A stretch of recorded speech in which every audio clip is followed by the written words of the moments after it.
Action Day della Polizia Postale contro le truffe online, le frodi informatiche e gli accessi abusivi a sistemi informatici. Le attività coordinate dal Servizio di Polizia Postale per la sicurezza cibernetica hanno coinvolto oltre 160 operatori dei centri operativi per la sicurezza cibernetica e hanno riguardato 54 soggetti residenti in varie regioni, tra cui il Friuli Venezia Giulia. Sono state effettuate perquisizioni personali e domiciliari che hanno consentito di raccogliere elementi significativi probatori utili alla prosecuzione delle attività di indagine. Diverse sono state le tipologie di truffe individuate, come quella del falso operatore, in cui i truffatori fingono di essere dipendenti bancari o operatori di polizia, contattano l'utente telefonicamente o con SMS, lo avvertono di un accesso anomalo sul conto corrente e lo inducono a trasferire tutto il denaro su un altro conto ritenuto sicuro.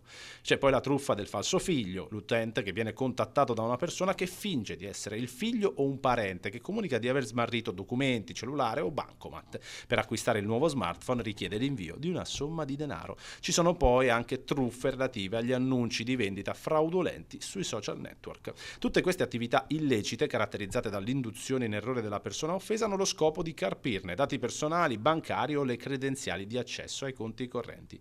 Solo nel primo semestre di quest'anno la Polizia Postale ha investigato su circa 14.000 casi di truffe online e frodi informatiche perpetrate ai danni di utenti, registrando un aumento del più 10% rispetto all'analogo periodo dello scorso anno.